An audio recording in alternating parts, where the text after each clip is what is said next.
Hello everyone. So today we are going to solve another interesting problem number 1035, and the problem name is uncrossed line, and the problem says we have been given two integer array nums1 and nums2.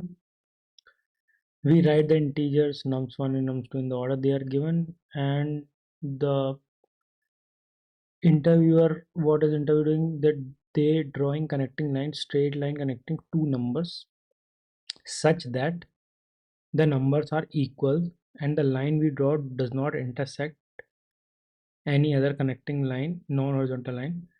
Note that a connecting line cannot intersect even at the endpoints, and they want us to return the maximum number of connecting lines we can draw this way. Okay, so here I have nums1 given me like this, 1, 4 and 2, and there is nums2 which is 1, 2 and 4. Okay, and I can only join the same line, so I can only join these, and then I look into 4, then 4 I can join to 4, and when I try to join 2 and 4 I cannot do it because it will intersect. Okay, so here the maximum number of connecting lines that I can draw are only 2.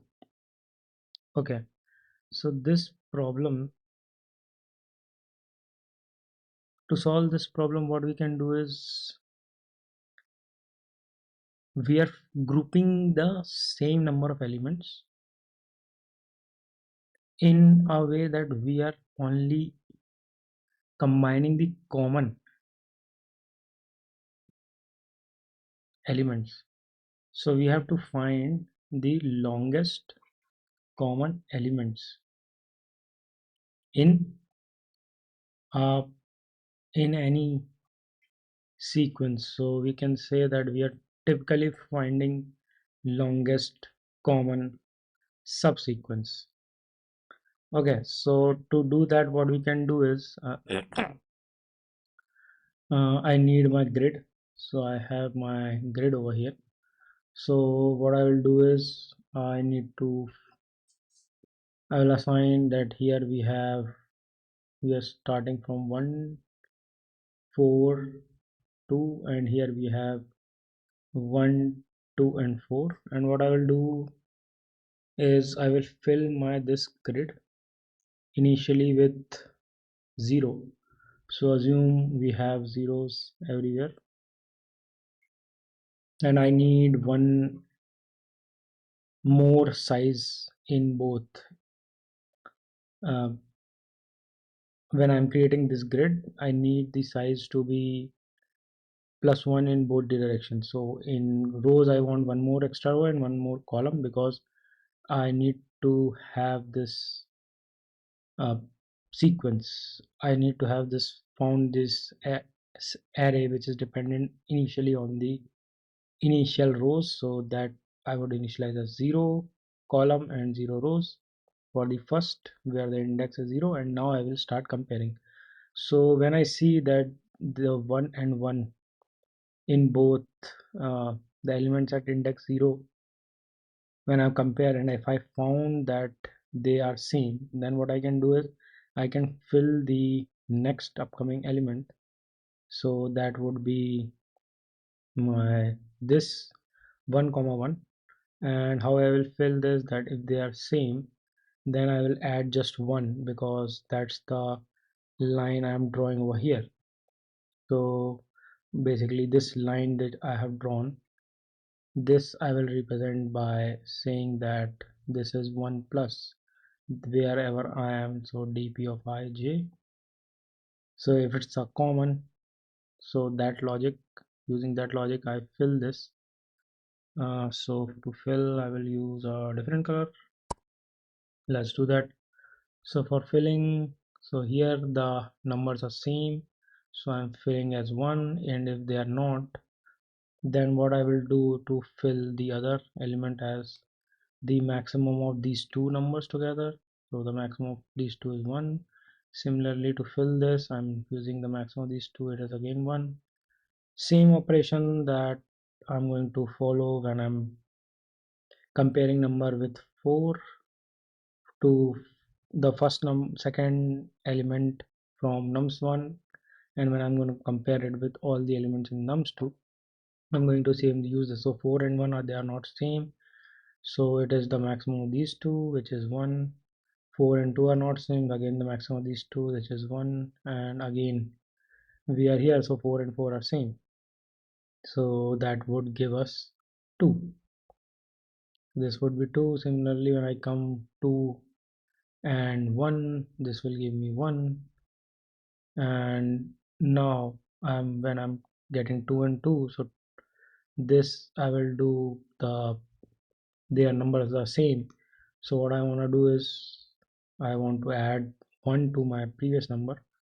So the initial location, so this coordinates are 3 0 comma 2, and I'm finding for 0 comma 3, this is 0 comma 3. This is not 0 comma 3, this is typically when the numbers are not same. So this is, we are in the second row, so this is actually 2 comma 0, second row and 0 column, so this is 2 1 2, and this is 2 second, so we are in the third column. Okay, so this is 3 comma 2, so we are filling 3 comma 2, and to fill 3 comma 2 we need, when the two items are same, 2 and 2 are same, so what we'll see, this is 2 comma 0, and here we are in this 2, so this is again 2. We are checking with the condition that if nums of this is at 2 is equals to nums of with 1, right? So that we are getting 2 plus 1, so here we have I plus 1, and here we have just j, so this is j plus 1 as well, because we are filling 3 comma 2, and when these items are same we want the previous one, so which is 2 comma 1. So the 2 comma 1 over here is, this is 2 and this is 1, so we need this one, and we are going to add 1 to it, so to have the next value over here, so that will give us 2, and the next two for this we will compare between these two, whichever is the maximum, so we'll get 2. So here the logic that we found, that to fill any element dp of I plus 1 and dp of j plus 1, what we are doing is we are doing like this, where we are adding 1 to the previous number in the row if the numbers are same, if nums of I is equals to nums of j, and if they are not equal, then what we are doing is we are just simply removing, we are simply comparing the maximum of two numbers that are present at the two numbers that are present, one above, means in the above column, and towards the left, so that is dp of I plus 1 and j. So this is our problem solution, and let's dive into writing the code, how we can implement this. So to do that, what we'll do is, I don't need this anymore, so, and let's go into the coding part. So the very first thing that we were required was the length of the arrays that we have, so that is length of nums nums1 and nums of 2, and we need to define one db as well, which will be initialized with 0 and will have 1 plus rows and column to accommodate the last to accommodate the first row with the 0 element, so that we can compute the next upcoming elements with the previous element that we are going. And since I'm moving from left to right, I'm using this. We can also write it in another direction when we are traversing from right to left.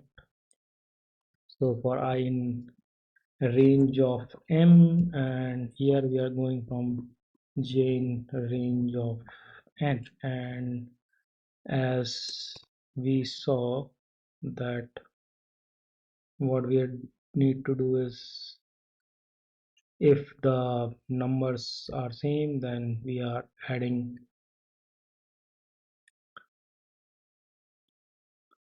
then we need to put a check that if nums of 1 and the nums 1 is equals to nums 2 of j, then we are assigning dp of I plus 1 and j plus 1 is equals to 1 plus the dp previous values, so that is dp of I and j. So to not have out of bound error, we are adding 1 in the column and 1 in the row as well. Otherwise we'll get out of bound errors. And else case, if the numbers are not same, then we need to fill this with the maximum of 2 elements, one previous in the row and one above in the column. So the previous in the row would be I plus 1 and j, and if we are moving one up in the column, so that would be I and j plus 1. Okay, and in the end we are looking to find the last element from this dp of m comma n. So let's run our test cases to see how it performs. For the test cases that we have, so it has been accepted for the test case 1 and 2 and 3, and let's submit our solution and see how it performs for all the test cases that we have. So it has been accepted and it's pretty good. So this approach is called as bottom up dp, and we are filling this from left to right. We can also move from right to left, and I can show you that how to write that. But before that, I want to talk about the time complexity. So the time complexity is O of m by m cross n, because we are iterating in the dp array and we are filling the dp array with 2 loops, and the space complexity is also O of m cross n. So that is the solution for this problem. And like I promised, I need to show you if I can move from right to left. So if we are moving from right to left, then what we need to do is just update these 2 loops. We are moving from right towards the left, and now we are filling the array from bottom, you could say. From bottom we are moving in the grid, we are moving from here. So we are moving typically from here to here. So first we'll have these all filled as 0. So for that I need to have another grid of mine. Yes, so I need this another grid, and here we are filling, this time we are filling it from 1 to 4, and here we have unit 4 2, and we are filling this time from here. So here we will initially have all the zeros in the grid, and we are filling from bottom. So we are filling from here, and we want this element. So we'll be having 1 over here because 2 and 4 are not the same. So we'll have typically 0 over here for the first time. Yes. So and then we'll be moving in this direction. So and we'll be reaching over here. So let's see. I'm going to write out the solution for this, and we need to update. Just go to j, and here we'll have dp of I plus 1, and here we'll have dpj plus 1. Otherwise we'll have dp of I, and we need 1 above, so that would be j plus 1, and here would be we'll be needing I plus 1 and j plus 1. So everything looks right to me, and let's run our solution to see how it performs for these test cases. So okay, so in this case we need dp00, not m and n, because that's our starting point. We are moving in the n direction. So I have, okay, so this needs to be comma, and this is running for all the test cases. So this problem is basically longest common subsequence. It's a similar problem of deriving from there, and let's submit it for all the test cases and see how it performs. So it has been accepted, it's running great. So this is the bottom up dp, and in terms of, if let's say we want to do space optimization, because we can see it's only dependent on the column, it's only dependent on the j values of the column, so we can also get rid of the 2d grid, and we can only move in one direction, bottom up 1d dp. I could write the solution for that as well. So what we need to do is, in terms of space optimization, so we don't, I'm going to rewrite the solution so you have a better understanding. So this I'm writing for 1d, so that is dp, we need only dp for traversing the grid once. For the second nums, for the nums2, and now what we'll do is we'll traverse as we are moving, but this time we need to accommodate the previous j values. So I'm going to show you a trick how we can do that. So we need to cache the value of the j plus 1 where we are moving, and we also need one previous value to hold this cache, which will initialize as 0.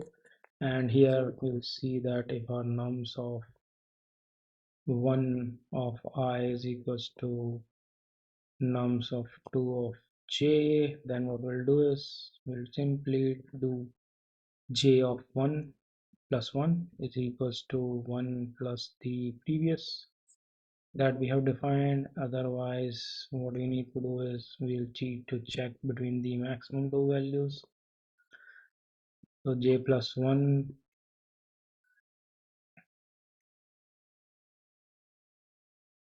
so that is max of the previous j and the cached value that I had, and we need to assign this cached value back to my previous, so that we in the next loop will have these cache available in our pref, and in the end we need to locate this highest value of counting the maximum number of connecting line, which will be at the end in this dp. So let's run this solution for all the test cases. So I think I have missed some edge case. So here I am dp of j plus 1 and nums of 1 is equals to j, then g of plus 1 is 1 plus previous, and the dp of, okay, so this needs to be inside not outside, because here I want the previous value into initialize the cache value. I need to capture the cache value here only. So this will give us the correct answer now. So let's submit the code for this approach. So this has also been accepted and it's faster than the previous. So I hope you have learned that how we can utilize the knowledge of longest common subsequence problem to solve this problem over here. And I'm leaving the top down approach to you, that recursion plus minimization approach. If you have figured this out, then that would be a piece of cake.